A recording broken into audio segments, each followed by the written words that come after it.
the other piece of content I wanted to touch on was the Washington Square Park video from August 2024.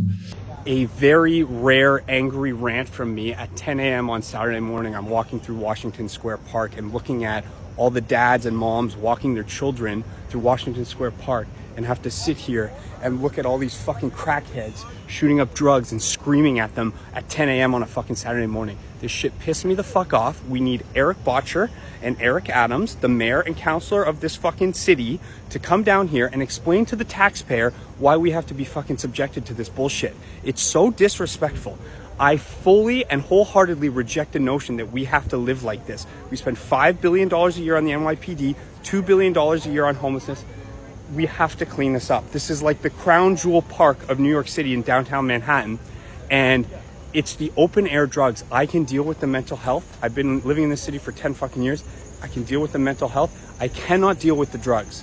That is where we have to fucking draw the line. We live in a fucking society here. There's people, guys with their daughters walking through fucking crackhead. It's like The Walking Dead, okay? I'm gonna tag the mayor and I'm gonna tag our city councilor in this. You have to do better. What is the game plan for regular New Yorkers? Why do we have to live like this? The Washington Square Park video touched on the drugged out homelessness situation in one of the key parks of the city. I find it very uncomfortable and concerning whenever I'm walking down. I got chased down the street by a fucking homeless dude, middle of the day, 10 a.m. on a fucking Tuesday.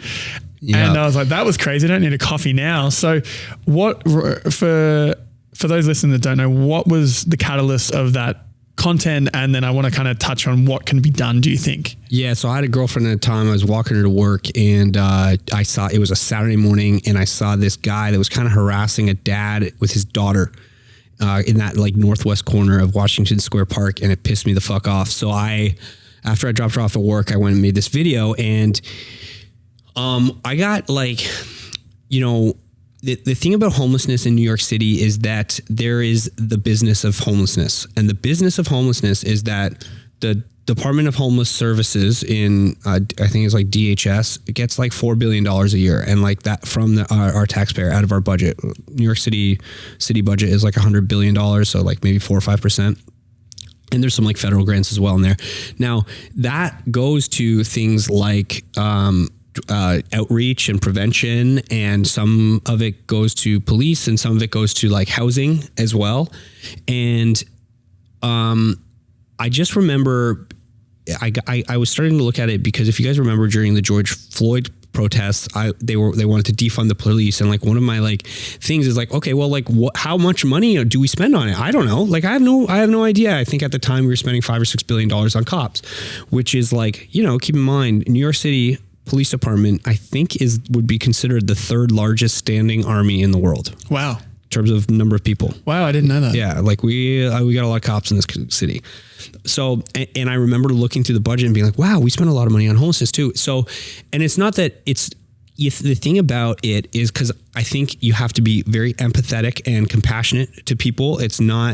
This is part of the issue of having an advanced society, is that sometimes people get left behind. And I think the mark of a compassionate society is people taking care of people who get left behind. And we spend like $4 billion a year on homeless, and we're going to spend $4 billion next year, and we'll probably spend $4.5 billion the year after that. And sometimes it frustrates me when, especially like what I cannot tolerate is open air drug use. Yeah. Of like, that is what really bothers me. Well, it's extremely illegal for one. And it's like, what? Yeah. And I think that, it's a level of like, listen, and you have your opinion on what people should and shouldn't be doing. Like if somebody wants to smoke a joint in the park, like who am I to, but if somebody's doing meth in the park or heroin in the park and like has needles out and there's like playgrounds there, it's a Saturday morning, man. Kids are playing. Like I'm sorry. That's where I kind of have to draw the line personally. And I said something because basically what we wanted to do, what our city councilors wanted to do was have this program called Be Heard, which is a pilot program in the Bronx. It's called like the Behavioral Health and Education Rapid Response Team. So what happens is instead of sending cops to deal with these kind of mental health crisis of drug use, is they wanted to send a mental health professional and a social worker instead. and they were doing this pilot program in the Bronx. And I guess I got punched in the face a bunch. Well, it was just response times are a little longer. And I think that, one of the things about the government is that the government has one tool, and that's money, and that's it. Problem, money. Problem, money. Like that. Money doesn't solve problems. Money doesn't solve. These are systemic problems, and I'll admit. So, and one of the issues that I have with that program, so they were saying like, oh, we want more money to bring that program down to my district and Carlina Rivera's district. So I live in Eric Botcher's district, and then Carlina Rivera it's right on the border of Washington Square Park. But my problem with that program is that it's a very reactive policy. So you have to wait for somebody to, have an issue. And then, cause I do agree with what they're saying, where it's saying, I don't think cops shouldn't deal with this, which is true. And like, this is a systemic issue, which is true. Why shouldn't cops deal with this? Because cops have one solution, which is arrest somebody. This is like, how can you, I agree with connecting people with social workers and mental health professionals. But my issue is, if you are doing heroin in the northwest corner of Washington Square Park at 8 a.m. on a Saturday morning, you are having a mental health crisis. We don't need you to freak the fuck out for somebody to be like, we should have a proactive policy, not a reactive policy. And I think to give the props to the city, what they started doing was that style of outreach on subways, at terminal stations, where they would have outreach people. And I know I have noticed a significant increase in the quality of services with the subway. Really? Yeah, I have. Other than when it gets extremely cold, generally speaking, pretty good. I've noticed a better quality, and that's what I think that how we should be spending our money, like proactive policies of like helping people. And really, I think you should have a pretty strict line in the sand when it comes to like needle-based drugs in the park. Pretty staunch on that. Yeah, I mean, it's as though you kind of get a free pass the moment you've got mental health issues. Yeah. Which is not, shouldn't be a thing, because it affects there's a common negative reaction for the rest of us. Totally. And that is, they'll send out the park rangers. And if you're on the lawn in Washington Square Park with a bottle of wine with your friends on a lovely Sunday afternoon, you'll get a ticket. But if you're doing meth, you're fine. And I think that, it's okay to have a standard of saying, this is not okay, and trying to get people the help they need. But especially like, how can we spend our dollars efficiently? Because when we say, oh well, you spend $4 billion a year, that's an ungodly amount of money. Okay, an ungodly amount of money. And when I said at the start of this little segment, the business of homelessness, there are people making money. There is entrenched interest in keeping the status quo of like constantly helping people get homeless services, but not so much. Yeah. So that's my opinion on it. Hopefully it's not, I don't want to turn you off. Some people say it's not compassionate, but I think that just saying, hey, what can we do here? Can we have proactive policies? Can we spend our money efficiently? Because again, every year Eric Adams comes and says, hey, well, we've got to cut funding to the library. So when you say, hey, I want more money from the taxpayer, more money from where? More money from the library, your kids. More money from the education, more money for again, zero sum game. We have a piece of pie at the start of every year, and then City Hall goes and cuts the pie up and gives them to all these people, some to the trains and some to the education and some to homelessness and some to police and fire. And when you say, and then the pie's all gone.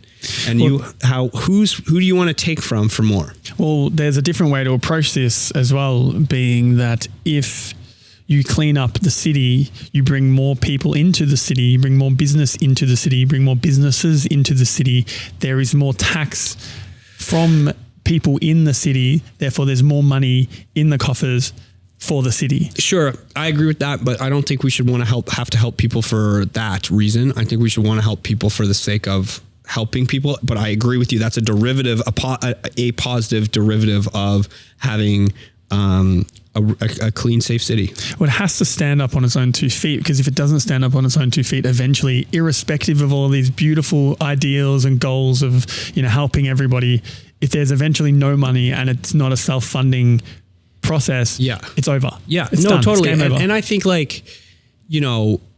$4 billion a year, you could build a lot of housing with that kind of dough. Now, it might not be in downtown Manhattan, but you know, if you don't have a good homeless, I think like.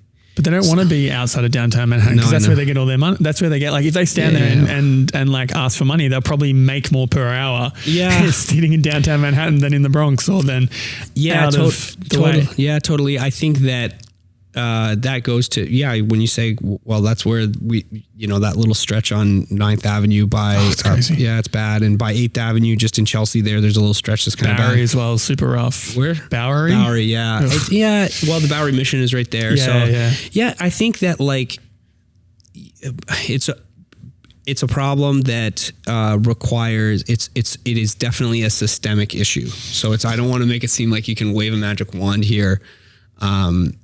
But having, it's a half mental health thing, half property value thing of price, cost of living. So it's like, it's a tough, there's not a bullet that you can have. But I think that, when people say, oh, well, if they're not going to do drugs in Washington Square Park, they'll go do them somewhere else. And it's like, well, no, we don't want anybody doing drugs. Doing drugs is okay. I'm not trying to be like a staunch guy on it, but it's just like the needle stuff is like, that is like so shocking, especially to parents. And you don't want to be like, oh my God, think of the children. But you know, we put a lot of money into these spaces, and you want them to be used by everybody. And when you have unsafe situations, then they're not for everybody. Yeah. I watched a video, I think it was on Netflix or somewhere, and it was talking about the history of New York City from like the 60s until I think Giuliani. And it was really interesting to see the like ebbs and flows. A lot of flows, brother. Yeah, a lot of ebbs and flows. A lot of flows out. I think if you look at some pictures of the East Village or Alphabet City in the 80s, derelict buildings, destroyed, abandoned, crumbling. Wow. Yes, man. In the 80s, if you ever see the West Side Highway, used to be abandoned like that it was a raised, crumbling piece of infrastructure before they have that beautiful, it's great now. Revitalized, waterfront. And then, and this is half the thing, right? Like, look at it now. It's, if you create it and you clean it up, I think people just slowly come out to it. Oh, for sure. But there has to be some serious catalyst for it to actually be resolved. Totally. And people in power can't be weak to do it. Someone has to say, we're doing this, come hell or high water. Yeah. And well, that's where you get people, I mean, hell or high water is usually the ACLU filing lawsuits. So I don't think listen, I think it goes back to what we were saying, throw your hands up and say we can't do anything. But I think that we have to have having people stand at the end of the subway stops and engaging with people who are having mental health issues is a great program. Happy to support that. Yeah. Having people that go through the park and say, hey, here's where you can stay and live, and it might not be in Manhattan. That's a great program. Yeah. And if that's the cost that society bears, then so be it.